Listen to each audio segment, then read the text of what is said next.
Well, good morning, everybody, and thank you for being here. This is the law firm Rainmaker Playbook. My name is Jay Berkowitz, and you'll meet the panelists in just 1 minute.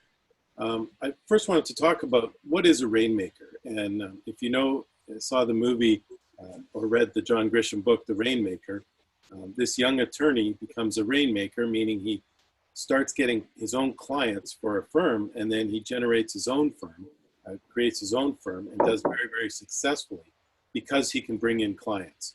And the Merriam-Webster dictionary says a rainmaker is either a person who attempts to produce rain by artificial means, or for our purposes today is a partner in a law firm or a business who can bring in new business. Also a person whose influence can initiate progress or ensure success. And so if you're starting a business, or if you're a young attorney or a young professional of any kind, we've got 3 world-class experts today to teach you how to make it rain for your business, how to get business into your business, how to get business while you're still working and billing hours or doing whatever it is you have to do. So my name is Jay Berkowitz. I come from a place called Winnipeg, Canada, one of the coldest places on earth and one of the most beautiful places in the summer. And I got smart. My wife and I moved to Boca Raton. There's our dog Parker. And early in my career, I worked for McDonald's restaurants. I worked for the ad agency, and then I had a job as the director of marketing for McDonald's. And after that, I got lucky. I came straight to ediets.com. And that's when I moved to Florida. I went from selling some of the most delicious high-fat food in the world to losing about 10 pounds, working all day, every day with fitness nutritionists and focusing on diets. While I was at eDiets, I was asked to write a presentation and present at the Direct Marketing Association. And I wrote a presentation called The 10 Golden Rules of Online Marketing. And 10 Golden Rules has become my signature presentation. I guess we're not seeing the slides. Sorry, I just got a note.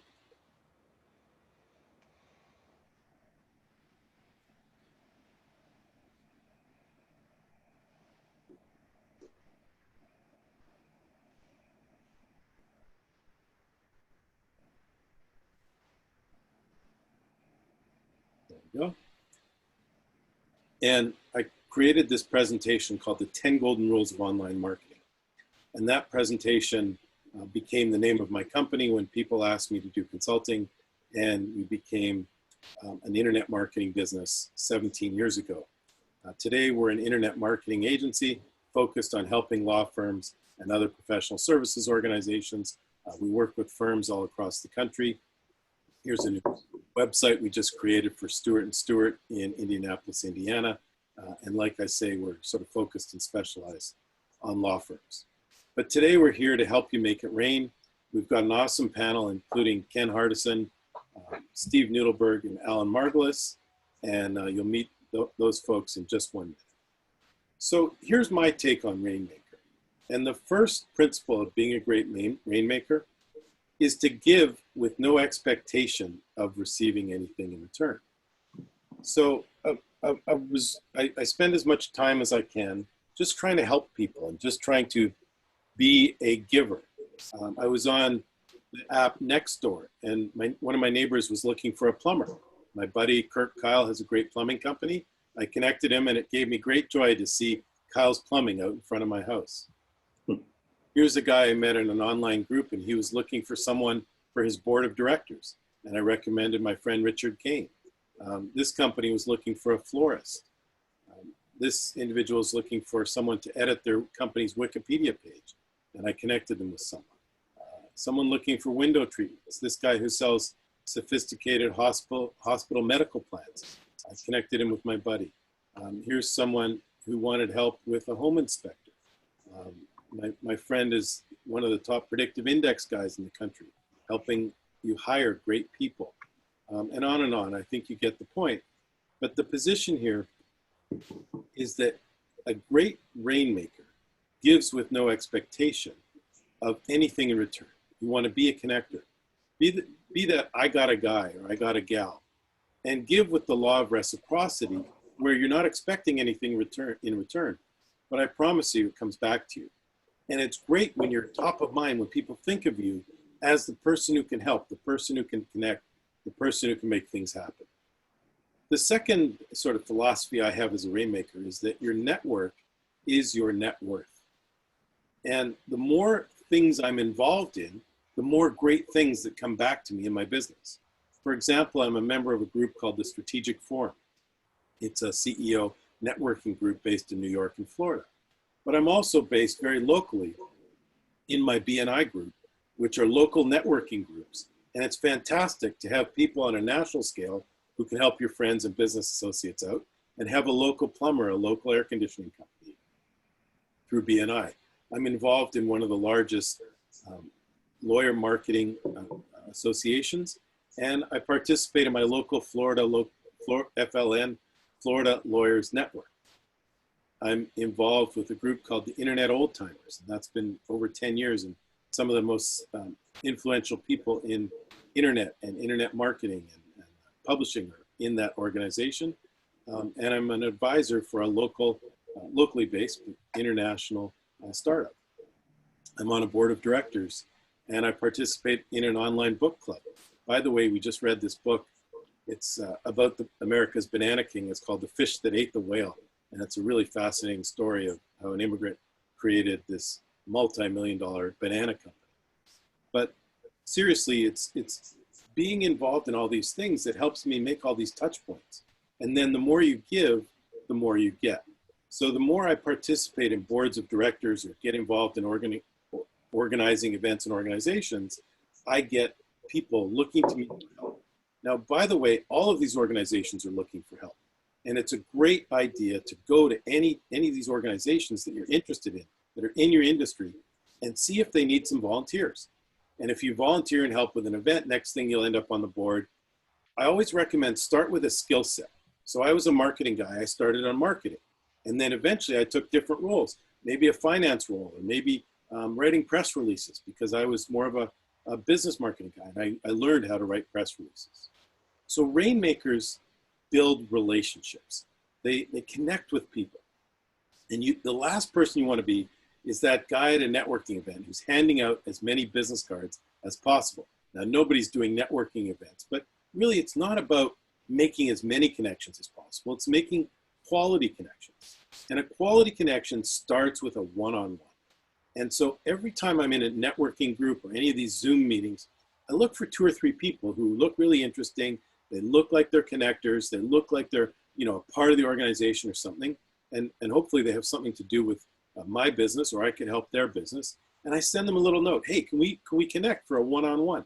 And Steve Noodleberg, who's coming up in the presentation today, we did a little one-on-one, a virtual meeting and a virtual coffee, if you will. In the old days, we used to go to Starbucks, and now we do it by Zoom. And when you get to know someone, when you know, like, and trust someone, you really build a relationship with them. So your network is your net worth. Again, give with no expectation of getting anything in return. Join powerful groups. Become the I got a guy, I got a gal. And do these Zoom one-on-one meetings, because that's where you build a relationship with people. And that's where you start to really connect and really understand how you can help them. Immediately follow up on everything you said you'd do, and the goodness will come to you in return. The final piece is just sort of expanding on that building of relationships. These Zoom coffees have become very, very powerful for me. And the reason we're here today is what I call thought leadership. And what we're doing is we're doing a webinar. It's a thought leadership webinar. And I've written my 4 books, so that helps me become a thought leader. I speak at conferences, but we're not doing that anymore. So now we're doing these webinars. Ken's a great example. I mean, you're going to hear from him in a minute. He wrote a number of books on legal marketing. He used to run some of the biggest conferences. I assume now he'll shift to running some of the biggest Zoom conferences in the entire industry. And he also runs masterminds. And so he's become known as a thought leader about running a law firm and legal marketing. Steve Noodleberg, who you'll meet in a few minutes, runs a daily huddle every morning at 8 a.m. He's firing up salespeople and firing up his salespeople. 300, 400, 500 people are on these Zoom and Facebook Lives. And then in the afternoon, he interviews someone for his Live with Noodleberg. It's called Tell Me Something Good. And he interviewed me on his podcast. Here's an example of a young woman who just started once a week teaching a yoga class. It's called Yoga with Adrian. Now she has over 8 million subscribers to her YouTube channel and probably makes over $1 million a year just from people watching those videos and seeing the ad at the start of the video. My buddies, the Nathanson brothers, send out a video every single week, but it's that religious attention to every single week sending out a video that they come top of mind when I'm thinking of a mortgage guy or a real estate guy. My friend Chris Ream did a series of training on LinkedIn. He's a life insurance guy who really mastered LinkedIn, and now he's sharing his expertise on LinkedIn. My friend Bruce Turkel gets his blog out every single week. Every single week he sends out a blog post, and he's become such an expert on branding that he's regularly appearing on national TV talking about branding. I mentioned the webinars, and you guys, everyone who showed up here today got an email about the webinar, and we are doing these every single month, and it's thought leadership. It's sharing our expertise and my panelists' expertise on different topics. We send out the email, we post on all our company's social media, and then I post it on my personal social media. And we send out 3 emails before the webinar and 1 email after the webinar with the recording. And that gives us the ability to communicate and be top of mind as thought leaders about legal marketing. Here's the final tip I'll share with you. And this is kind of like the secret sauce that works really, really well for turning this kind of marketing into business opportunities. So when you registered for the webinar, you got to a thank you page. On the thank you page, it said, if you can't wait for the webinar to learn about our topic today, click here to schedule a strategy session. And I'm using a software that I absolutely love. It's called Calendly. And it lets people click and see my calendar and book a meeting, and it automatically sets up a Zoom meeting, sends an email to you, and sends an email to me and locks it in on my calendar. And every single month, I'm getting 5, 6, 7, 8, 9 leads from these webinars because of this technology. And it's super simple. And by the way, I absolutely love Calendly, highly recommend it. I also use that software every time I meet someone that's interesting that I want to connect with on LinkedIn or wherever. I just send them my Calendly link and say, hey, set up a meeting, let's get together, let's have a one-on-one. So to summarize the great strategies of thought leadership, number 1 is creating great content. You saw a range of different things. You don't have to do everything. You just have to pick one. My buddy Bruce Turkel writes 1 blog a week. The Nathanson brothers record 1 video a week. Ken Hardison's all over awesome content with books and seminars and mastermind groups. But start with one thing that you're comfortable with. Create content and then calendarize it. Send it out on a regular basis, once a week, once a month, like our webinars. Whatever you do, stick to it. Cascade the content. That's what we talk about with the email becoming the social media. And start with 1 piece of content. It goes on your blog or your website, and then drop it on all your social media. It's like a river cascades down into a waterfall. And finally, Calendly is an awesome tool for setting up meetings, appointments, and events. So without further ado, I'd like to get to my first speaker. Ken Hardison was a PI, a personal injury lawyer for 35 years. He built and sold 2 law firms. He's recognized as a top 100 trial lawyer and $1 million advocate, which means he's got really, really significant recognition from the industry. He's a founder of PILMA, the Powerful Innovative Lawyers Marketing and Management Association. And as I mentioned, I've spoken at his conferences, and they are the awesome, leadership conferences for legal marketing. And he's known as a millionaire maker because of his ability with these masterminds to get law firms to $1 million to $10 million and above. So without further ado, let me switch over to Ken's presentation. Here we go. Ken, let's make sure you have audio. Yep, I think so. Stuff. So stop the presentation. Let's do that.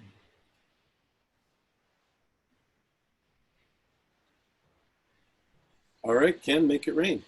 All right. So I'm going to talk today about referral systems. I do want to say one thing. That was a really good presentation, Jay. And it reminds me of something a gentleman told me, one of my mentors years and years ago. If you give people what they want, you'll get what you want, you know? And it goes with like giving without expecting. And I think that's, it's got a lot to do with what I'm going to talk about today. That's kind of like the premise or the basis or the foundation of what I'm going to talk about. So I'm going to talk about some referral systems. I actually do a presentation where I go through 15 different referral systems, but with the time limitation, I'm just going to pick like the top 4 or 5 that I have used and my members use and my coaching clients use to get a pretty steady pipeline of referrals. So here's the referral rule, and this is what studies have shown, is that 20% of your people that you know or past clients will refer your business even if you don't do anything, if you don't ask them or whatever, just raving fans. And 20% of them will never refer to you, no matter if you got them $10 zillion or you know, made them, you know, whatever. But the 60% of people would refer you some business. And if you create a referral system and educate them on how to refer people, people just don't know how to do it. And number one, they got to know that you want it. So another rule is I think you got to be referable. And what I mean by this is would you, if your mother or your son, no matter what kind of lawyer, if you're a domestic lawyer, if they were getting divorced, would you hire your law firm? If they got hurt in a bad accident, lost a leg, would they hire? Would you be comfortable sending them to your law firm?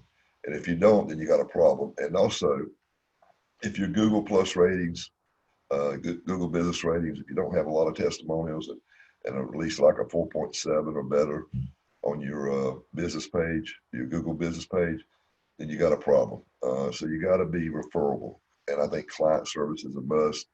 You know, it just, everybody assumes that lawyers are going to do a good job. And for the most part, that's true. There's exceptions to every rule, but you know, you went to law school, you took the bar exam, you're supposed to know what you're doing. So the big deal is client service. People want to be treated with respect and dignity and as a human being. So I think also you got to get in your law firm, you got to get the referral mindset. I think clients prefer to meet you through word of mouth, other than just trying to look you up on the websites.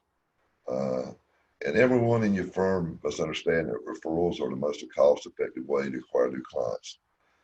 And then the other thing that I think people forget, and they do not market to their past clients, they're more worried about how can I spend some money up front on the front end, try to get people that don't know who I am. And Jay hit it right on the nail on the head when he said people are going to do business and refer people that they know, like, and trust. That's just the bottom line. So who better than your past clients that you did a good job for and know you and like you and trust you, hopefully. But then there's another element to this, and I think most lawyers never think of this. A lot of businesses do, but I don't think law firms do, is you can't look at just a client as a one-time shot. You need to think about them at what's the lifetime value of a client. I mean, what you would hope is that a client would refer you over the next 10 years, 2 to 5 new cases, maybe even more. And so you need to think about that. And when you're representing them, you need to create that referral mindset of doing, I call it under promising and over delivering, being very client centric, informing them, keeping in contact with them. Number one complaint to the state bars across the country is that lawyers don't return calls. They don't keep their clients informed on what's going on with their case. And that's so easy. But like I said, I think you got to have an attitude of under promising and over delivering, and always look for opportunities to ask for referrals, because sometimes they think you're so busy that you don't want any business. All right. So why would somebody give you a referral? Everybody always thinks because they're going to try to help you, but really, And it's like Jay was saying, what he does with all his friends. People love to be helpful to their friends and family, and they want to be, because people are just nice and they want to do that thing. Not everybody, but at least 80% of the people. And then they want to help you because they trust you and like you, and they know you're going to do a good job. Okay. So let's go over these 5 proven and tested referral systems. Okay. Number 1 is set up a client advisory board. This is one that probably a lot of you never heard of. So when you're in a business, you see business people all the time get asked to be on the bank's advisory board of directors, and they really have no power. But what it is, it's a thing to where it gives them some status, it makes them feel important, and that hopefully the bank gets this big business person's deposits and gets to do business with them. Well, this is the same type of deal. You want to go back to your past clients and past referral sources and set up a client, I call it a past client advisory board. And in PILM, I've got the whole thing set out. We don't have time today, but the gist of it is this is psychology of it, is you want to bring them in and like every quarter, bring them in, serve them dinner at some restaurant, give them about a 3 question questionnaire and see how you're doing. And then you want to encourage them to, and then publicly announce, thank them in public in front of their peers for referrals. You want to ask them how the ones that they have referred, are they happy with you? And then what you want to do is you want to create a VIP card, a client advisory board VIP card, and set it up with a number that's not unlisted, give it an unlisted number, and give these people, 10, 20, 30 of them, and tell them when they leave the meeting, the dinner, when you see somebody that needs my services, give them this card and tell them this is a backdoor number to get in so you don't have to go through all the red tape, and then have that phone number going to somebody it can be your cell phone, it can be your office managers, it can be your head paralegal, whoever you know is going to be able to handle that call and give them great client service and close the deal to sign them up as a new client for your firm. Okay. Newsletters and holiday cards. Here's the whole I see a lot of lawyers give up on newsletters too quick. It takes about a year for this to grab hold of. And I think it works better if you at least send one out every other month. I think that the paper ones are more important than the email ones because only at tops 20% of emails get open. And can you go back? And so the whole premise on this thing is top of mind awareness. So by doing the holiday cards, I used to do a Valentine's Day card to my clients, a Thanksgiving card, a July 4th card, and then in between I would sprinkle in every other month the newsletter. So what this does is top of mind awareness. All lawyers think that their past clients remember them forever, and that's just not true. I wish it was, but it's not. And so when you're on top of mind awareness, when they see somebody or their friends or family get hurt, if you do injury law or if they get into a divorce or get into a traffic ticket, you're going to be on the top of their mind. Okay. You can also, this is one thing I did, check it with your state bar, but get that referral mindset. I had a contest, and you can do it either quarterly, annually, biannually.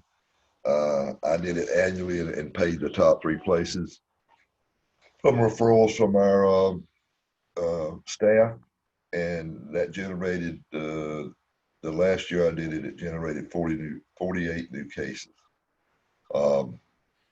And basically what I did, I give them a week off and a full paid vacation to Myrtle Beach, South Carolina, because I had a condo down there. Then the second place, I give them something else and whatever, but you get the gist. A 4th thing is something that's really overlooked, and let me tell you, this will help generate more referrals. You need to write handwritten thank you cards and take your logo get a printer to set it up and put your logo on it and then a little thank you, and you can write about 3 sentences. Thank you for referring John Doe. A referral is the biggest compliment you can ever give us. I give a law firm, and we appreciate it, and we'll do everything we can to help Joe in his case. And then you send it to him. And when you do that, you're going to know that that person knows you appreciate it because they know you're busy if you took time to handwrite it. And you don't have to, I usually just handwrite it, give it to the secretary. She fills out the envelope, send it to them. Because here's what happens. If you don't acknowledge this, they'll quit sending them to you because they think you don't really give a damn and you don't care, you don't appreciate it. So take the time to do this. It will pay dividends tenfold, I promise you. All right. And then this is I just think a book, and one of the books I wrote is how to build a practice with a book.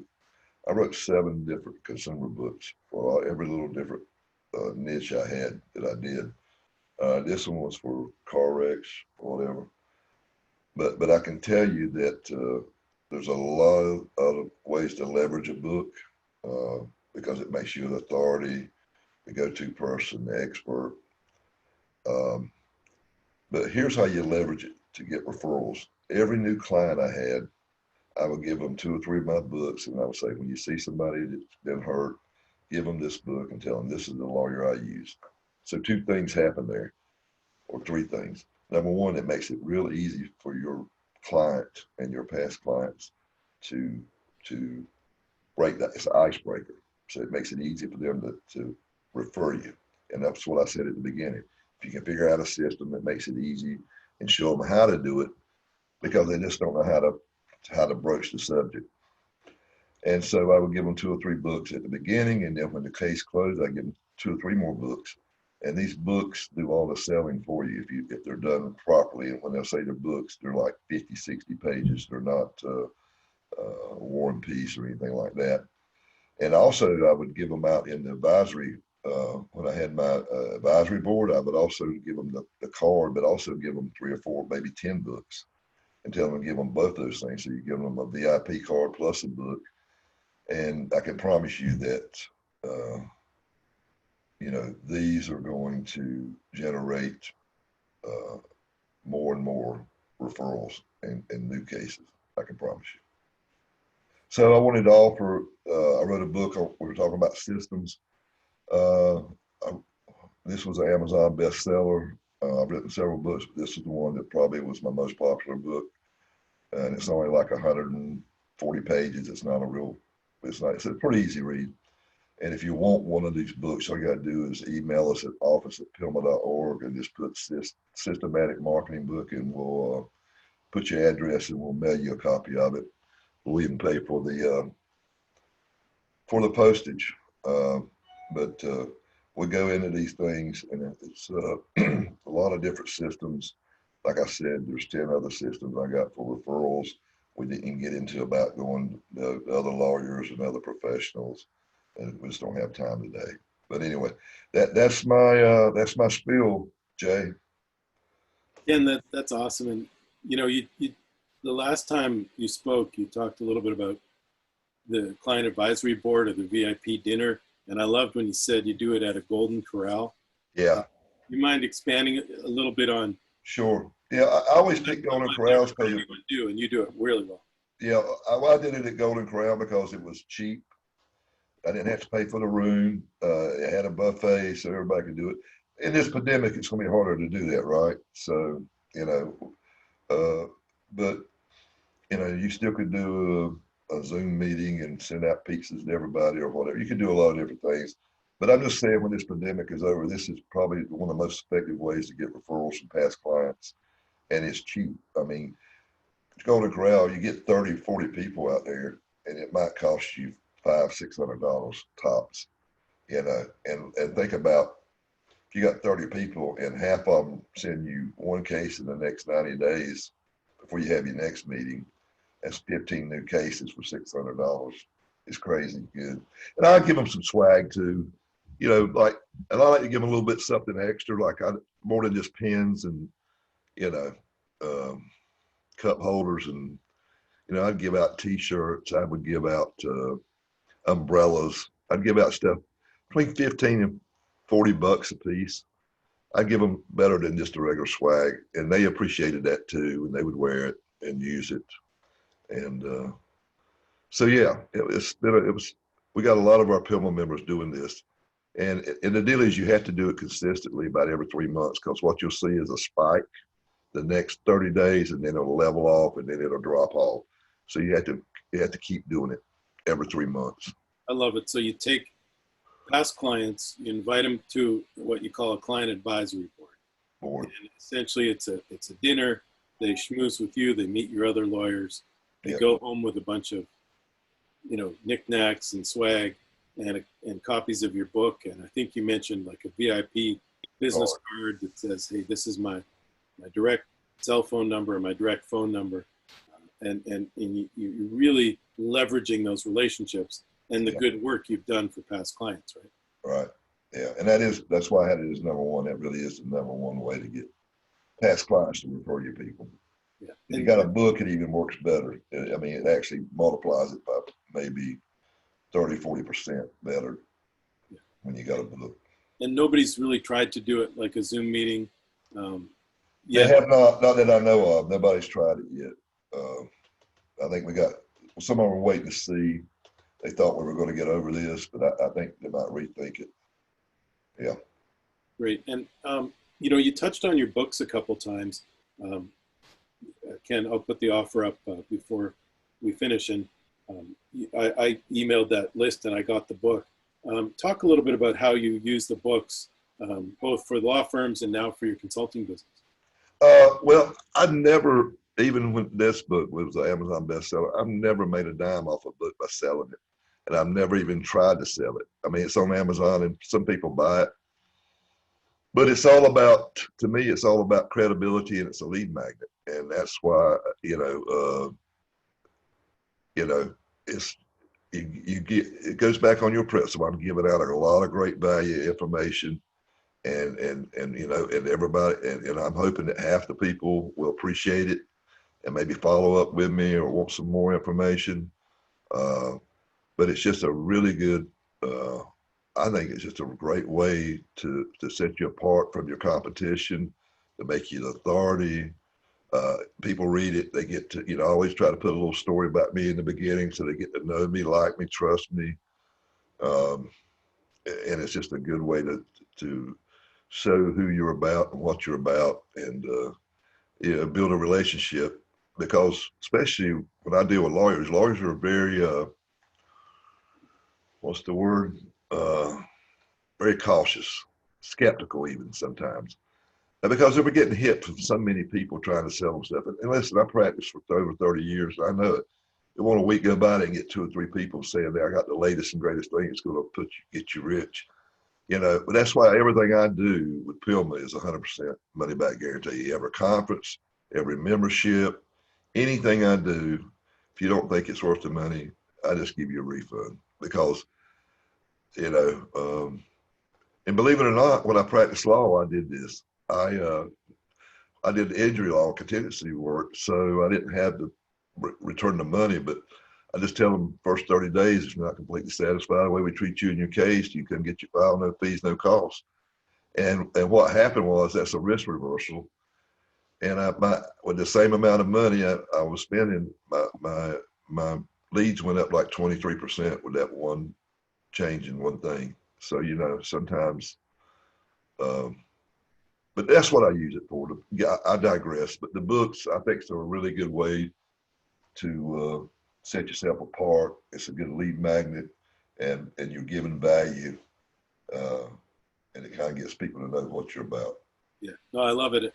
Someone told me very early in my career that your book is your $5 business card. Yeah. And it's been a great value to me to have my books, because often I'll get referred as, talk to Jay Berkowitz. He's the guy who wrote the book. Yeah. And, it just meant that I hammered away for about 100 days and spent an hour or two every day just getting it done. Yeah. And by the way, it helps to have a deadline. So somehow create an artificial or a real deadline for yourself. That's how you get your book done. Yeah. All right, Ken. Well, awesome. Thank you so much for doing this, and in fact doing it again. And next up will be Steve Noodleberg. And as I mentioned before, Steve has a really amazing amount of rainmaking going on. And if you follow him, and please do follow him on LinkedIn and Facebook, every morning at 8 a.m., I get one of the first things I see is Noodleberg is live for the Daily Huddle. And it's a sales huddle, and it's motivational, and it's informational, and there's 400, 500, 600 people across the different devices. And there's great networking in there, and people are connecting and talking. He's doing the podcast. He's written a great book. I'm actually rereading your book, Steve. So let's see if we test your audio. We got you. Can you guys hear me? Yeah, we can. Awesome. All right. Well, let's make it rain. So are you going to drive the presentation? Yeah, sure. Awesome. Fantastic. Excited to be here. Congratulations to you, Jay. You put together a great panel. It's a great topic because people really need to focus on how they're going to make it rain. And so I'm thrilled to be able to share the stage with the other gentleman and yourself. Quickly, who am I? I'm a guy, 40 years in sales. I've been one of those people that invested in the people early on in my career. I have great mentorship. I have great strategic partners. I've been very blessed that the people still remain the most important part of any business, and I'll prove that out in my presentation. But I've been in lots of different categories, and I'm thrilled that at this point in my career, I get the opportunity to share what I know and how people are modernizing what they do. So, let's get in it. Let's get after it. So here's where I want to start. I want to start with the obvious. There is change. There has been change going on, and just like the Industrial Revolution changed the way people did business, we're going through a massive amount of change now. COVID added to the change. It's not the only change. So I want to go through some of the things that I think you need to pay attention to. Number one is we have clearly moved from a transactional environment to a relational environment. What does that mean? Ken just hit on it. You buy from people that know, like, and trust you, period. So the idea that, this idea of it's all about the people has never been more relevant. And as we get through my presentation, I will show you that you are no longer selling logo to logo, you're selling person to person, and the rules have changed. So I have a question for you today, and that question is, are you an investor? And when most people hear this question, you can keep going, Jay. When most people hear this question, they immediately go to the money side of things. Are you an investor? Yes, I have an advisor. Yes, I play the market myself. Warren Buffett defined it as the process of laying out capital now to receive money in the future. So it's all about a money conversation. I want to steer you to another kind of capital, of which there are many. There's financial, which is the money side. There's intellectual, it's what you know and what you're able to share. Spiritual, certainly a driving force in a time when, the world seems to be, at a spin. But the things I want to focus on today are relationship capital and social capital. Relationship capital is who you know. Social capital is who knows you. Very significant to play this game the right way because the results are tenfold. So when people invest in any program, and again, it was great to hear Ken say that if somebody invests money in him and they don't like the result, he'll give them the money back. So that's a guaranteed return on investment. You either get what you want or you don't. Well, with capital, social capital, and with relationship capital, a very different kind of return. And I want to share with you, the new metric is no longer ROI, it's ROR. ROR is return on relationship. And I am here to tell you today that the investment I have made in people 40 years ago is still paying dividends. And now there are so many social tools that allow you to do that. So I want to have a who conversation with you. I think who, besides being one of my favorite groups, who matters. And Jay, if you'll continue, you matter in the equation. For the years that I grew big businesses, one of mine was in the cell phone business. I had hundreds of salespeople. My corporation mattered more than any one individual because what we were selling was the corporation. Where we live today in the environment, you matter.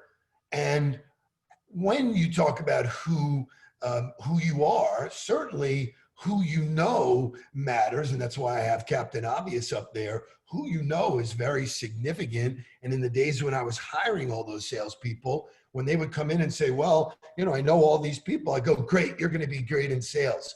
It's no longer the only metric. Here's where it changed. Who knows you? Who's talking about you? Who's saying in other circles, "That's my guy. That's the one who is the leader. That's the guy. Jay wrote the book on it." You know, that's really what's the measurement today, is who's talking about you when you're not around. And there are tools that allow you to control that, expand it. And when you get to that point, the entire business structure changes. So I want to share with you what I think the new funnel is. This is an awareness game.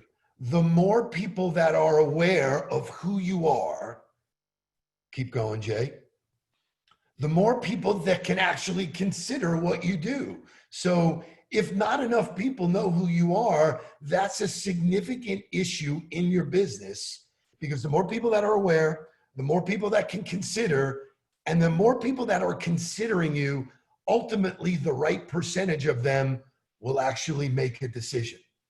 And so I believe, as a guy that's always invested in behavior rather than outcomes, I get my fair share of people making a decision to do business with us because we are totally focused on creating awareness of who we are, what we do, why we do it, how we do it, why we do it differently than anybody else, which has created so much more consideration. And the health of any business who wants to make it rain, whether it's an individual or a large organization, is who's talking about you, who's really, really talking about you. So this is a reverse funnel where most people are pushing stuff outbound. You as an individual have the ability to become a magnet, and that magnet draws people to you.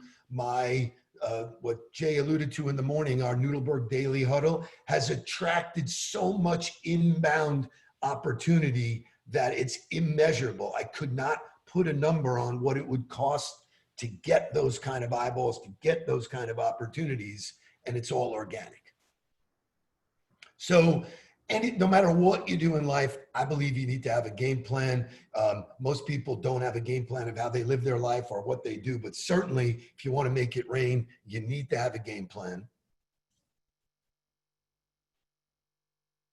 And that game plan comes down to a fundamental basic process. The greatest athletes, the greatest leaders, the people who are achieving the most in life have a guaranteed process that they own, they consistently do, very disciplined and with persistency. So focusing on those behaviors is very significant. And it comes down to a conversation between building the right strategy and then the right tactics behind it. So I want to make sure that we're clear when we talk about strategy. Strategy is really the destination of where you want to go. Some people call it goal setting. That's fine.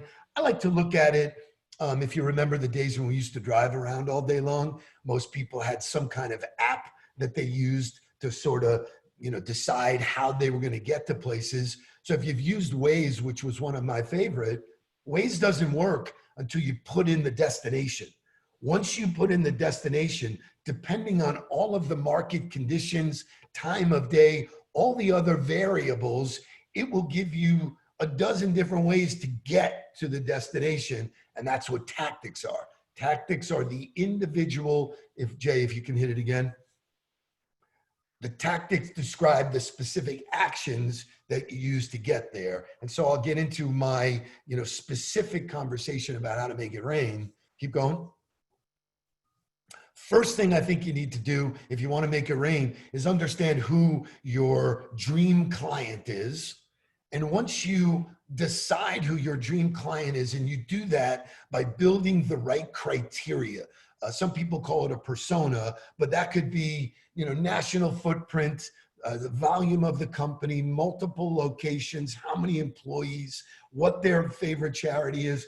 Regardless of what the criteria are, you build a dream client and then you use new modern tools to get to them. And you can go, Jay, you can put them all up if you would. There's 4 of them.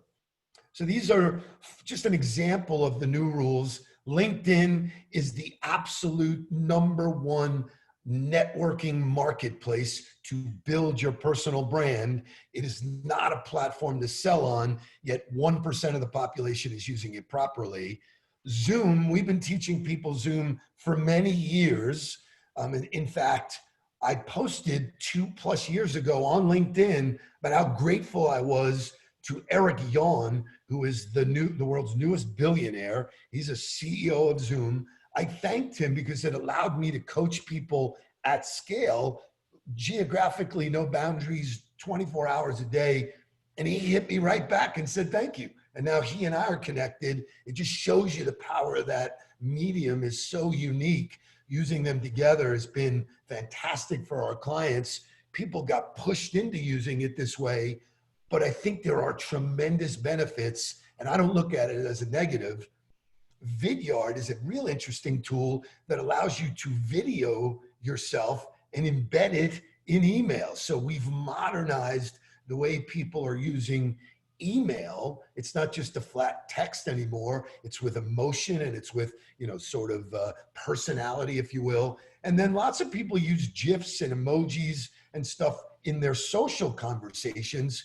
We absolutely believe that it takes a place in a business conversation. It's light, it's fun, it shows you have a sense of humor, and it breaks down the walls and allows you to build excellent relationships. All new, all basically free, yet again, most people not using them. So years ago, we came up with something called 50 Cups of Coffee. It was an interesting program that we created very early in my career. And I had all of the people that worked for me handwrite a list of people that they wanted to have coffee with. Why? Because when you meet people for coffee, the guard comes down. You're not bringing brochures. One person's not pitching the other. It allows you the opportunity to have a social setting that allows you to understand more about each other. And in my mind, earn the right to share your story with them.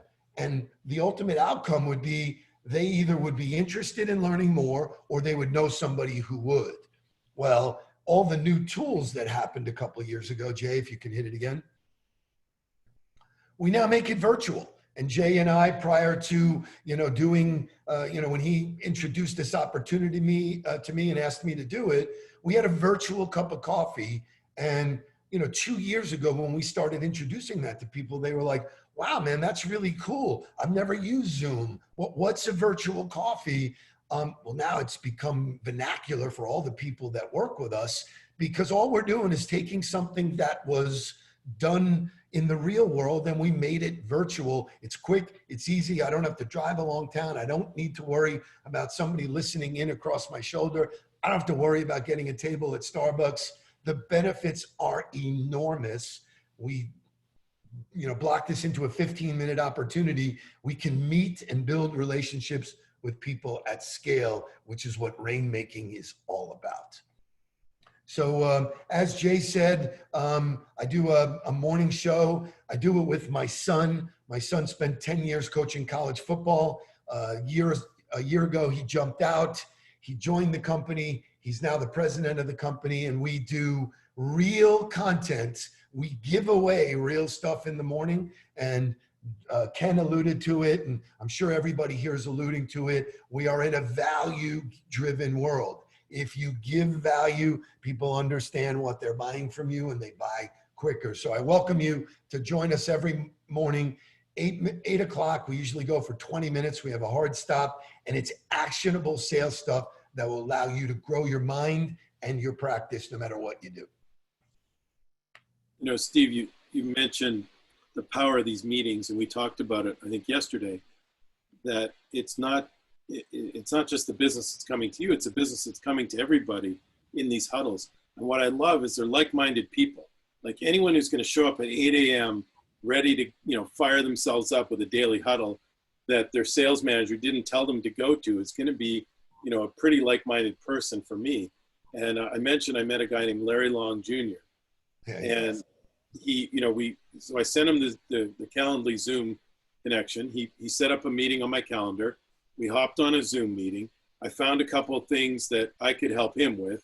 He has an attorney that he could help me with. I sent him over an analysis of that attorney's website, and like immediately we're doing business. So talk to me about that, the power of that group. So for years, we had a live event called Eat, Drink, Think. And basically what it was a live networking event. It was the last Tuesday of every month. We held it at YOLO in Broward, so people from Palm Beach County and from Dade County could come and meet in the middle. And it was invite only. So we secured the right people in the room. And for our clients that we brought there, we would bring strategic introductions so that they would have the opportunity to meet in a social setting and do business. And we took nothing for it. All we did was do what great rainmakers do, is they give. They consistently create value, create introductions, create, you know, strategic partnerships. So it validated everything that we talked about. And we just decided that why would we limit it to people who could physically go on the last Tuesday of every month? We just opened it up and said, we're going to create value every single morning. We will, word of mouth will take care of itself. And by the way, that's still the #1 marketing tool, is word of mouth. And so we just lit a match, boom, and watched what's happened. There are thousands of people that join us. The comments we get are amazing, and we promote within to say, hey, listen, reach out to each other. This morning, there was a guy that I actually am on the board for a company called Grape Stars. He joined. I didn't even officially invite him. He just joined. I welcomed him in, and right away, 3 other introductions of people who want to learn what Grape Stars is and how they can help. And so I'm shocked that we're the only ones doing it this way, but it's sort of a unique platform. And the one takeaway about modernizing all the things you do is the stage is unlimited. There's and I highly recommend that meeting. And one of the things about joining on LinkedIn, I know you're also on Facebook, or I guess it's the same for Facebook. When you're on LinkedIn, you can immediately connect with people. It's really, really functional. Yeah, that's the whole point, is that we're all swimming in the same, you know, place. LinkedIn, which we teach in our course, is really Yelp for salespeople. You know, so, you know, why would you listen to me telling you how great I am? Why don't you listen to all the other people I do stuff with? So the best validation is hearing you say, hey, wow, that's great value. These guys know what they're doing, much more than me blowing my own horn. Yeah, by the way, Steve has a LinkedIn training course. I think it's next Friday. Next Friday the 17th, yes, sir. And I'm happy to extend a benefit from you to all of your, you know, the people that are in your world. We'll send you a link if you like, that actually is an affiliate link that offers a discount to anybody you send it to. That's awesome. So there's a word you used, and it's like a common word, but I think it's so important. I want you to expand on it, and that's awareness. And you talked about, you know, the huddle and the podcast and posting constant value on social media, and then people are aware of you, and then they start looking to do business with you. You want to expand on that a little bit, because I think it's so important today. Yeah. So my big successes in my previous career, one was in the cell phone business. We were a tremendous advertiser. We spent money in like newspaper and print and radio and TV and everywhere you could think of. We marketed ourselves so people knew who we were. Then my sales teams would go out and have a conversation with someone. They go, oh yeah, I've seen you on TV, I've seen you on the radio, you know. So we sort of did the art of war mentality, which is create air cover and then you be the ground troops that go in. The art of war is that you send in planes, they drop the bombs, and then the troops go in afterwards. That's a fundamental way to gain territory. So that's how we did it in the past.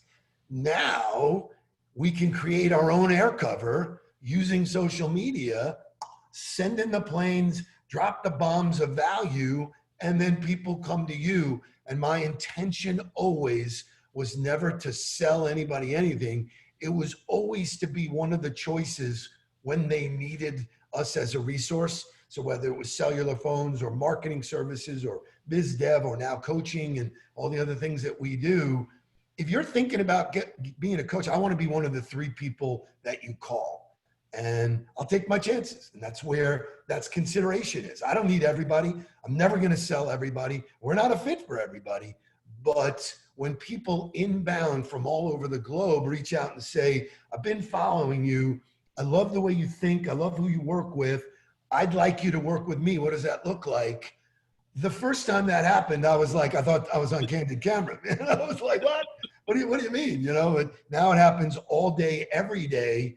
And so I've realized that strictly by telling my story, documenting what I do and who I do it with, which is what social media does, it just has allowed me an opportunity to globally build my brand in a way that you could never do it any other way.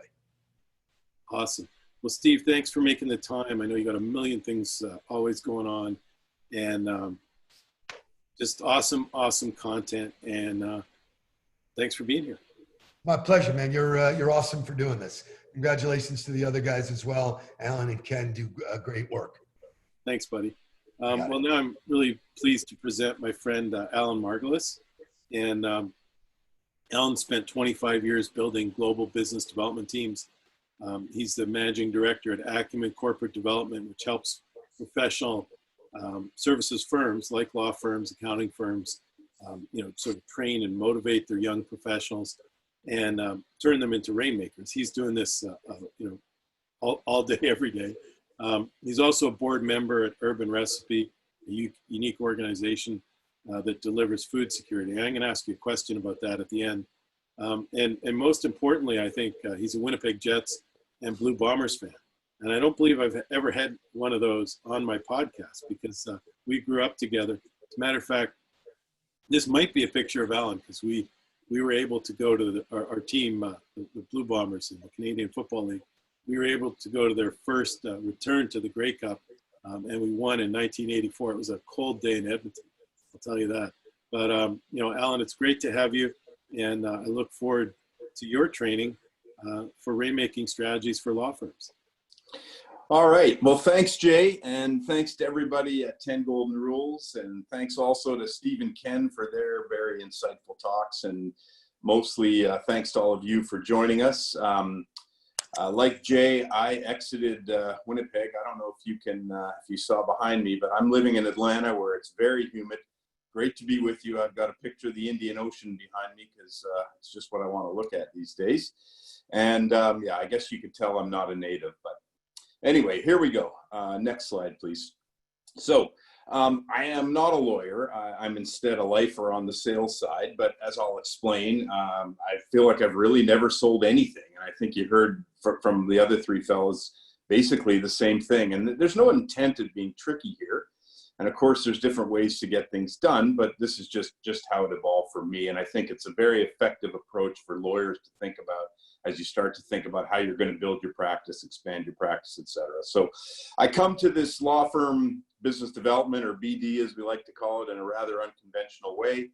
And it's something I've become really passionate about. I really feel that the lessons learned in more traditional sales organizations can be modified and applied to help lawyers make rain and consistently grow your billings. So just for a little bit of reference, more of my work has been with corporate law firms and multi-practice areas. But, regardless of what you do, I hope some of what I share today will resonate with you. So just to jump right in, again, many of you equate rainmaking and business development efforts with selling used cars. And I know you're listening. I know you're here. I know that look on your face when we walk into a seminar and you know, here I am, I'm the lead used car salesman. And I hope you're not thinking that way, but if you are, I just ask for a few minutes, take a deep breath, and let's get into the zone where you work at becoming a trusted advisor. You grow your practice, but you're staying in the no selling zone. Next slide, please. So, you know, a couple guys mentioned, there's no question, these are clearly unprecedented times.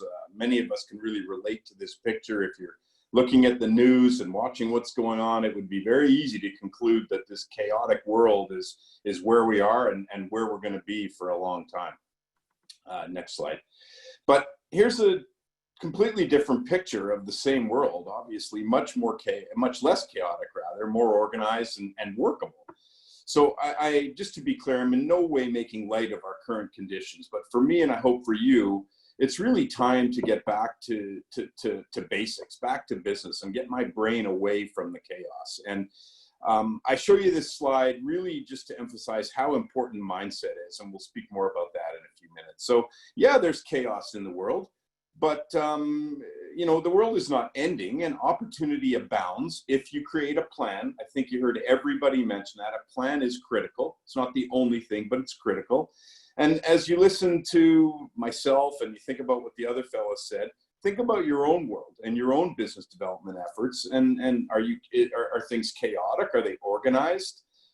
You've clearly, if you're a lawyer, you have invested in your education and you got it done. Now you need a plan, a reasonable plan that you can grow with for you and your firm. So, so to this slide, you know, I think this is really important. Most lawyers are by nature overachievers. And again, if you got through law school, you have skills. So whether you're an introvert or an extrovert, male or female, a rookie or a wily veteran, efforts to put you in a box and tell you what to do and who to do it with, they just don't work well, in my experience. So as a BD practitioner for law firms, you can imagine that being very challenging. But for me, this ends up being, you know, a lot of what is the most rewarding part of the work. And we can help a formerly anti-BD lawyer create a practical, common sense BD plan and execute. It's really rewarding. And then even better is when we start to see you make rain consistently. So remember that you are who you are, and your personality, regardless of personality type, your commitment to education and performing at a high level, it gives you most everything you need to be a rainmaker and to be successful at business development, regardless of how social or not that you are. And it's one of the biggest misconceptions I find with professional service firms, and specifically with lawyers. So just never ceases to amaze that how many people equate business development with disturbing people, or that you have to show up at your kid's baseball game with a bullhorn and a bunch of business cards and be annoying to people. It's just not that way. I know lawyers who do it. I could never do it. I don't think any other guys on this panel could do it.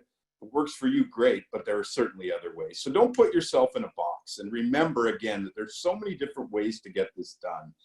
And you heard everybody say the same thing. And it's regardless of how you do it or what you do, you have to learn how to consistently build high integrity relationships. And typically the best plans focus on simple, repeatable stuff. Next slide.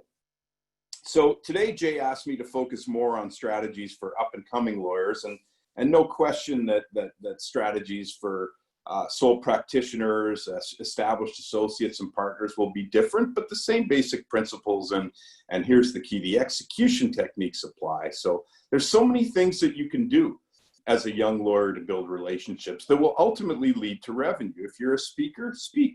If you're a writer, write. If you're passionate about a committee or volunteering, join and participate. And if you're really social, you know, organize happy hours or networking events. I know some of those things are very difficult right now, as the other fellows noted, but there are things we can still do, and soon we're going to start to get back to normal, I hope. So focus on putting yourself into good situations where you can help people solve problems and create solutions. You heard a couple of fellows mention, and this is absolutely critical, pay attention to your network, grow your network. Keep up with the people that you went to school with. Where do they work? Who's in their network? What type of legal services might they need? There's a gold mine there. So challenge yourself, find out who you are as a business developer, and do what works for you, and then repeat the heck out of it. Don't worry about having a pretty plan. Just focus instead on tangible steps you can take to actually advance relationships.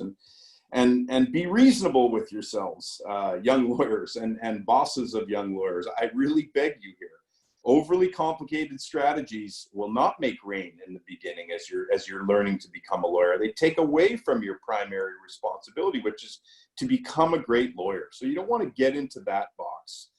So you're respecting yourself, you're respecting your other obligations. This is not 100% of your time. Respect you, respect your prospects. We use the word vintage a lot with young lawyers, and staying within your vintage early in your career is often the quickest way to becoming a consistent rainmaker. No way am I suggesting that young lawyers can't close business. You can, but you need to follow the right approaches. So, deadlines and lawyers go hand in hand. Again, don't be thinking this is 100% of your time, but you can add a little bit of focus to business development and make great things happen. Next slide. So, this is a bit cheesy, but it's done with that intent. It's meant to leave you with this really top of mind. Most of us walk into prospect meetings. We've got good intentions. We know how to solve their problem. We know how to impart knowledge, but we haven't even thought about what might be on the client or the prospect's agenda. So that's why we say laser focused on their agenda. And it's not easy. I still have to check myself here. Am I coming at this the right way, or am I just getting ready to come in and flex my ego and tell them, what I know before I know what they need? So it sounds basic, but when you stay laser focused and keep that cheesy term in your head, it'll keep you centered. And really, it's as simple as this. When you keep your prospect's agenda at the top of your solution platform, your relationships are going to get tight, and you're working your way to getting into that trusted advisor status. Next slide. So, lawyers are generally highly skilled at research, and it's a great benefit and tool that you have. Use your skills here and then apply them to your business development strategies. This is kind of like planning for meetings. There's so much information available. Something as simple as perusing a company's website or even an individual's Facebook page. You can gain amazing knowledge about their culture, their mantras, their initiatives, their challenges. You heard Steve talk about LinkedIn. He's truly an expert. I really encourage you to talk to Jay and Steve, Ken, about other ways to use digital strategies that can work for you, not just for research, but to enhance your entire practice. So, one of the things that also comes from research that I find is really misunderstood is sometimes you get to dead ends, but isn't it better to get to a dead end before you spend valuable time and resources working on something that's unwinnable? And of course, again, also it's not always possible to research, but I think you get the point. When you're thinking about the client, you're thinking about the prospect, you're putting yourself in a position to really gain trust. So, my fellow introverts, and yes, I am one of them, this should be welcome news. This is what the no selling zone is all about. It takes away and dismantles this perceived personal selling pressure that we have, and instead, gets us focused on laying strong relationship foundations by making it all about them instead about us.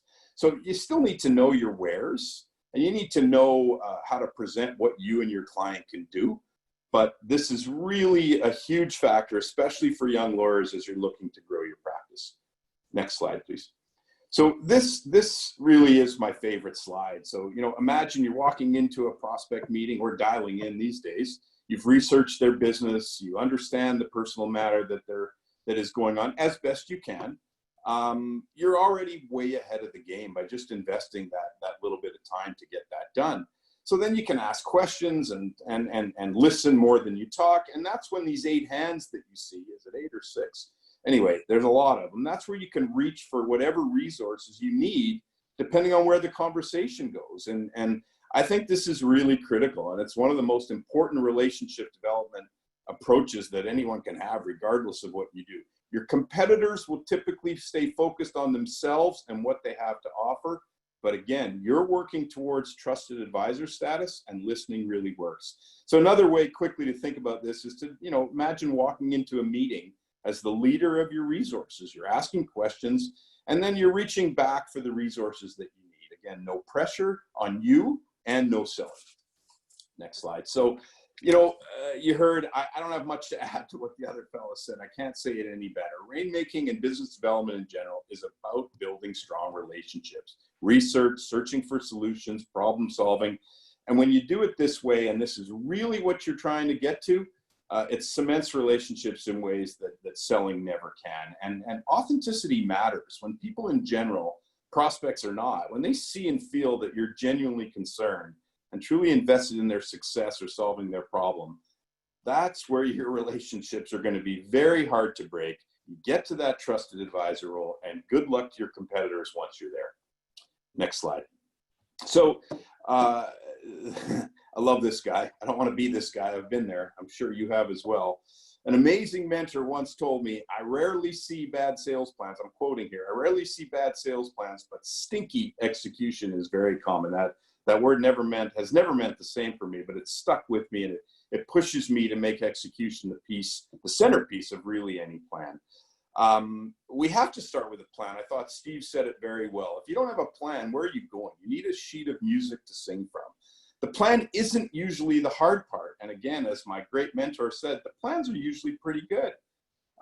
You can build a plan. We have a one-page business development plan specifically for lawyers, and it really helps you build in some accountability measures. It respects your time.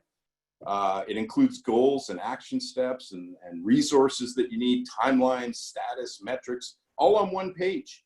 And we get to specific things, and we coach you how to really make this work for yourself. So accepting for extenuating circumstances, you've got your plan, and now mindset becomes the driver and really determines how well you execute. So again, we always have great intentions, but we get in our own way. So I was noticing this myself. I personally have a mindset coach that I work with. I always give him a plug. His name is Ricky Kalman. He's amazing. It's made a massive difference for me with execution, rainmaking, and life in general. And he gets me out of my own way so I can focus on my plan. So now a few words for the boss about accountability. And not much of this works without you, whether you're a one-person firm or you're managing 1,000 lawyers. If leadership is not engaged, don't expect great things to happen across your firm. Rainmaking business development efforts, they absolutely require top-down commitment and engagement. So, if you're a managing partner, you're a practice area leader, you're the glue that is needed to achieve rainmaking consistency at your firm. And then once the firm sees that you're engaged and there are some metrics built in and you're rewarding people for taking strides, then you can start to build a peer-to-peer accountability platform that's even more powerful. Nobody wants to be embarrassed in front of their friends and their peers. And the last thing on this note is hire to this. I'm a huge believer, having dedicated, aspiring business development initiatives and expectations for new hires as soon as they start. Creating good habits is a lot easier than fixing bad ones. Next slide. So I hope, you can go to the next one, Jay, if you can. I really like these little flowers. I hope I've shaken up your thoughts a little bit about what it takes to be a rainmaker. If you listen to all of us, we all talk about relationship building. Selling in traditional sense does not have to be any part of it. I'm happy to speak to any of the things I covered in more detail, but really I leave you with this. Which world are you going to live in? Think about that chaotic world or that more organized world, and focus on your mindset. You might not be able to run out and meet prospects and clients face to face right now, but use this time to build your network, research your contacts, and reach out in reasonable ways that suit who you are. So that's it. I'm going back to Jay, my fellow diehard Winnipeg Jet and Bomber fan. That's all for me. Awesome. Thanks, buddy. And great job. Of course, I'm not going to let you off without a few questions. So let me just stop this. And so, I love your theme. And as a matter of fact, the conversation I had with Alan really stimulated my idea for doing this webinar, because he said that, a big part of his job is helping, of course, the partners of the law firms, but as much as anything, and I hear this over and over and over, they're frustrated that the other folks in the firm don't bring in any business, and the young associates don't know how, or don't try to bring in other business. So you use the term selling without selling, and I think you sort of live that. You talked a little bit about it, but maybe talk a little bit about, like, if I give you 3 targets, what's one thing each of them should be doing? The young associate, how should he be starting to do this kind of rainmaking? The mid-level guy and the senior partner in the firm. So the junior, as I mentioned, I use that word vintage. You and I have discussed it. I think it's really important. This is no way says, and I said it exactly like this, there's no way meant to say that you can't close business. But watch your network, and it's really critical. If you went to school with someone whose father is the CEO of General Electric, you're still not going to become the lawyer for General Electric. But there may be a way for you to introduce your firm. So if you want to go up, if you have those aspirations, look at your network, see who's achieving things. But again, go back to, I thought Steve and Ken said it better than I did. It's use your relationship building skills, whatever those are, stay within your vintage. This will start to pay off for you. It's not going to help you to call the CEO of a Bank of America and try to tell them what your firm does. You're not going to get anywhere. Unless that person happens to be your uncle, and then bring a senior partner with you if you get a meeting. So for the middle sort of senior associate or junior partner, your network is further established. You're in more of a position to talk specifically. You're a more seasoned lawyer. But again, it's still about building relationships. And this is where I think the sort of in the middle of your career, where this research component is so important, because you know what you're doing. But we so often fall into that trap of, I know everything, no offense, I know everything and I know what you need before you even find out what they need. So you know how to execute, but you're 15, 20 years into your career, use that network again, use your skills, and really now you are in position to speak to the CEO of the bank. So you've earned your keep, and again, just keep building that network. And for the senior partner, get a mindset coach. You and I have discussed this. It's hard. It's hard to get senior partners to change their focus. They may have 1 or 2 huge clients. They don't have a succession plan. They're probably a little scared, but they really don't want to jump into BD. And this is where we're in our own way. And I find, frankly speaking, that senior partners are the ones that are more. We're more in our own way than people maybe starting their career. So I would really ask you to take a look at your 1-page plan and figure out how you're really executing. Probably not as well as you might think, no offense. What are some of the component parts of that 1-page plan? Yeah, so so that I don't ramble, let me really it's very simple. We're laying out, it's about specific action steps. And what I really like most about the 1-page plan is it talks about specific metrics you hope to achieve. I want to increase my billings by 20%. I want my referrals to go up. And then it's important, how does your firm handle referrals? So we talk about specific metrics, but really what we talk about are, what are the specific things you're going to do this month? What is the date that you're going to get this done by? What are you expecting to happen from here? So it is very basic. And again, every lawyer knows how to write a business plan. And if you don't, we can help you quickly, or the partner in the office next door can help you. But it is about execution, and the 1-page sheet of music lets you stay focused and has some accountability built into it. Hope I answered that okay. Yeah, absolutely. One of the things I heard a couple different times from you guys, and I made a note to myself that I often don't do a good enough job, is researching folks before the meeting.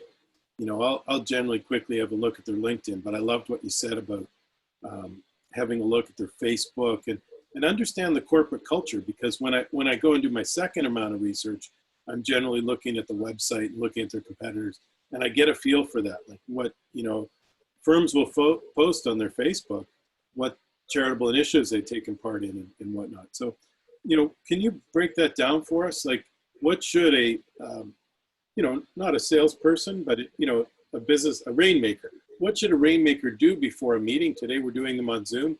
Are there a couple key steps that obviously looking at LinkedIn and looking at Facebook?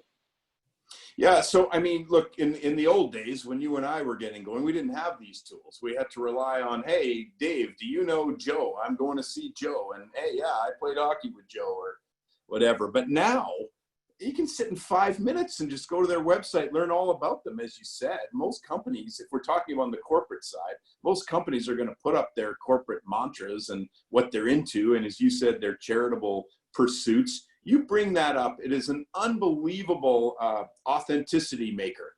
That's what it does. It shows that you genuinely cared enough.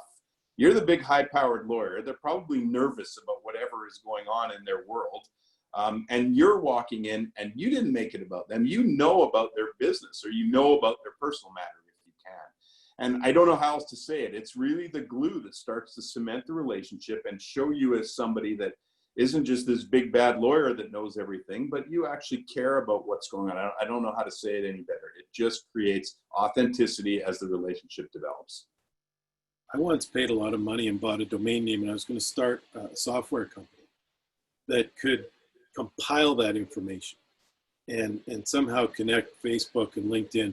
Because for me, I find that a lot of times you learn this stuff, and then like I guess my question is, where do you store it? Like, how do you, if you don't have a CRM where you put in all the information?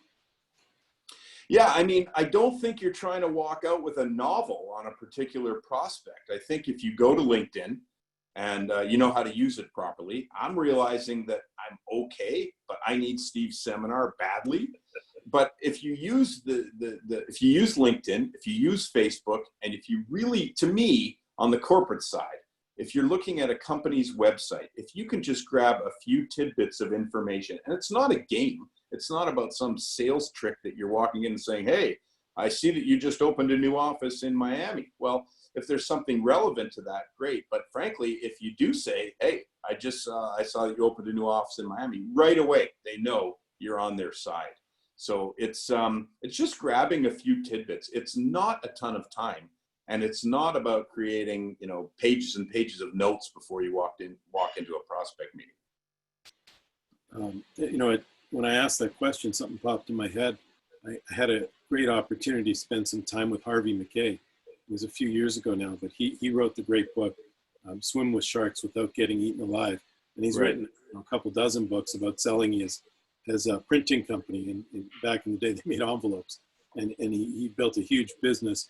And one of the things he always did is he kept a list of, I think there was 100 or 107 questions. And over time, himself and the customer service folks, the sales folks would build that list, and they'd try and answer all those questions. I remember he told the story about the guy whose kid got in an accident, and he heard about it. And he always talks about, those are the moments where you really build a relationship with the customer. And he checked his notes, and he found out the kid was a hockey player, and he was a goalie, and Harvey McKay is based in Minneapolis. So he actually, and of course he played at a high level. He had relationships with, I think it was the Minnesota North Stars at the time. Huh. Went to called someone over there, got an autographed goalie stick by the whole team. Himself personally picked it up, took it to the hospital. I mean, that was a client for life because of what he did for his kid, and because he was able to draw on this list of questions. And I guess that's part of my question for you is, what do we do as business development people, as salespeople, to sort of store that valuable knowledge we create over time? Well, I think first of all, what resonates with me to what you said is one of the first things you started with today. Don't be expecting anything back. I mean, that's an amazing guy. The story you told, that's an amazing guy. And he's not expecting anything. He's doing something for the sake of doing something good. And just know that that's going to come back and multiply exponentially for you when you operate that way. But in terms of you're asking in terms of gathering up a little bit of research and how to use that to your advantage. Is that really what you're getting at? Yeah, I'm saying, how do you store that information? You know, only even for myself, like, you know, I have that casual conversation with a guy and find out he's a hockey fan, and I find I'm on the meeting, you know, 3 months later, and he's like, yeah, hey, you still, you know, watching hockey, and I forget that. So if you, Yeah. So you're what I try to business, do, and I have sort of a prospect file, not sort of a prospect file. I have a prospect file, and as I do research, and my memory is lapsing as I age, I just make a few notes into hockey. His kid's on a scholarship to a school that I know something about. I'm looking for conversation points, and what I try to do is just to keep a little bit of info in my prospect file. Specific to that client. I may have done the research today. The meeting's in a couple of weeks. I'm not going to remember, so I've got that. And then I might dig a little deeper half an hour before the meeting as I'm getting ready. And again, I'm looking for authentic conversation points. I'm interested to know how'd your kid get to be a Division I baseball player? I mean, I'm into sports. I'm interested in knowing that, and guaranteed your prospect's going to be happy to talk about that. And then it's not about business. You're creating the relationship from an authentic foundation. So I would just find a way to gather up a few bits of information, not a novel, a few bits of information on your prospect that you can borrow from as you're engaging with them. I have about 6 more questions, but I'll just give you one more good one. Because I'll spend some personal time to answer my own questions with you on the side. But for everyone else, you know, I think you do some of this stuff so instinctually. I've known you obviously for many years, that I want you to try and break it down for the rest of us. And you mentioned, you know, you said when you go to your kid's baseball game or soccer game, don't bring a bullhorn and hand out business cards. And I know you're tremendous at building relationships through golf. And you know, talk to me about what's the difference between, you know, being that jerk with the business cards and building those authentic relationships, and what are the types of things you're doing, questions you're asking, etc. Well, first of all, I wouldn't necessarily call him a jerk. I work with a lawyer who doesn't have a bullhorn because he doesn't need one. He's the loudest human I know, and he hands out business cards, and he's unbelievably successful. So it's not my way. It's not your way. But again, I don't know how to do this any other way than to just speak from an authentic standpoint. I'm generally interested in knowing what you're all about. If that takes us to a place where business can be done, great. I often think sometimes it takes you to a place where there's nothing for me to sell or nothing me to benefit from, but I can introduce you, and I got a guy, I got a gal, as you mentioned. It's one of the best relationship building techniques and revenue generating techniques you can have. When you're even to another law firm, you're recommending prospect. Are you kidding me? You're recommending, yeah, we don't do this, but these guys do. And you don't have to say after that, hey, give me a call if you need something on estate planning. They know it's done. You're there. You've done everything that you can do. So many people make that mistake. So I don't know if I've answered your question directly, but it's just, again, be authentic, be genuinely concerned, and do the right stuff. I think the answer is there's no magic. There's no magic bullet there. No magic potions. So last question, because I don't want to leave this as a hanging Chad for anyone who heard my intro. Tell us a little bit about Urban Recipe. Ah, yes, my pride and joy. I've actually just rolled off the board.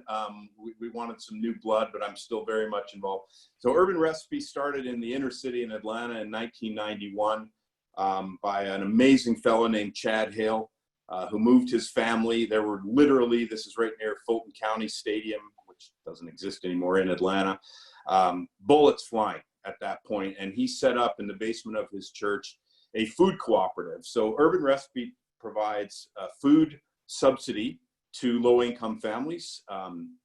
It is a co-op, so everybody owns a share. Each member pays $4 to $6 per week for a box of food. It's not a complete amount of food for the week, but it lets people focus and gives you a little extra food for lunches and things like that. It builds community. It changes lives. It is an amazing organization. I'd love to talk to you more about it. You can look up Urban Recipe online. They are amazing people. And during the pandemic, the work that they've done is spectacular. But what I think, we help them with their marketing. an urban recipe with the tagline of dignity tastes good. That's really what this is all about. And I think it fits with, not trying to be cheesy here, but I think it fits with what all the speakers said today. It's the same basic concepts, but in a more important manner. That's awesome. Well, thank you for giving back. So I don't know if we will get any questions. It looks like everybody stayed with us today. So I believe there's a Q&A function. If you scroll to the bottom of your Zoom screen and just hover your mouse over it, either a chat or a Q&A function should come up if anyone has any questions. I apologize, I was greedy. I took all of the questions, but we'll see if anyone still has a question. I forgot that the basic principle is I have to say that first, and I have to ask a couple questions and see if we get good answers.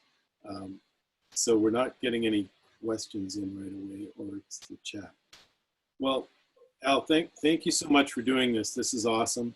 And I could listen to you for another hour because I love learning how a real salesperson can sell without selling. So thank you very much for doing this. And we'll definitely be in touch. I've got a couple things to follow up with you. Absolutely. Thanks a lot. And I learned a lot from the other guys. Thank you very much.